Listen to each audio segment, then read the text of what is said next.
It's going to be another competitive buyer's market, right? And of course, do your own research and reach out to a trusted professional that does this full time, is successful in the industry and knows the market. You might also need cash, so know what your bottom line is. Know your wants and needs, because there's a big difference.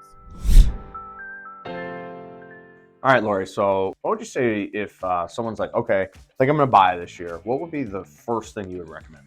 First thing that I would recommend is for them to get a realtor. Yeah, reach out to specifically us. Yes, right? Me. Yeah, we know what we're doing when it comes to buying.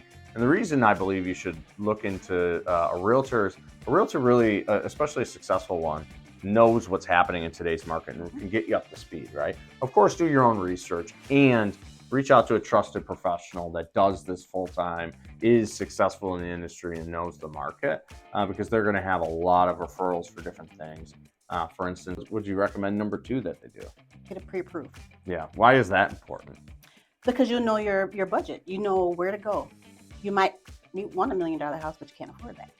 Yeah, so you might have champagne taste on a beer budget, right? That's one. Then 2, you never know. Credit's a weird thing. You want someone to look into your credit, make sure you know where you qualify. And the way pre-approvals work is there's tier 1 credit, tier 2 credit, tier 3 credit. And depending on where you land on those things will directly affect your cost and your interest rate, right? And so let's say you're in tier 2 credit, right on the cusp of tier 1 credit. You'd want to get a prescriptive analysis on how to take that forward into tier 1, because if you're able to lower your interest rate, what does that allow you to do?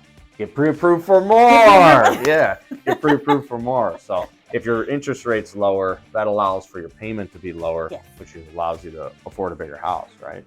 Should you so choose to. And then what would you recommend is number 3? You might also need cash, so know what your bottom line is. Yeah, so know how much money you have, because there may be an appraisal guarantee that you may need to offer. These sort of things from a terms perspective with the seller, that you may need to bring additional cash to the table in terms of an appraisal guarantee, depending on how competitive the area is. Kristen and I sold one last year for $100,000 over, and they brought the.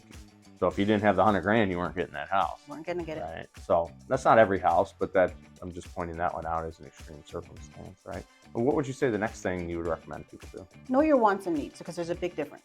Yeah, so some people may say, I want an updated kitchen. That could be a want, but a need may be, I need to be in this school district because it has specific programs for my kid, right? And so what we know, again, and this relates back to the cash position, maybe you want an updated kitchen, but if you found the right house in the right spot with the right amenities, maybe you go and use your cash to create the kitchen of your design versus, the seller's design. So when you understand wants and needs, you then clarify on what you're willing to give up a little bit on and what you're not willing to give up on. And that really helps us as realtors. Would you agree with that? Exactly. Yeah, because then if we can hit the needs and get as many as the wants as possible, then we make things better for you. What would you say the last thing someone should do is? Drive the area. In Michigan, it's all about time. Not miles, but time. Yes.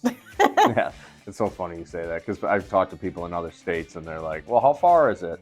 And I'm like, well, I spent 3 years in California. How far is fairly irrelevant, right? Right. Because how much time does it take you? And it's like, well, that could be anywhere from an hour to 2 hours, depending on what time you go. In Michigan, depending on where you're at, traffic can be a big deal too. So driving the area, so 1 is traffic. What else? Why else would you want to drive?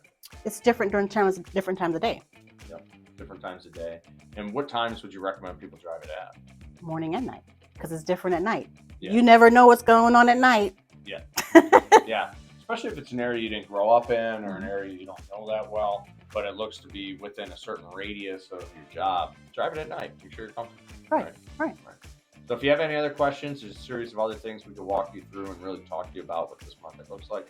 Go ahead and reach out. We'd love to chat with you. And we connect you with a great agent like Lori.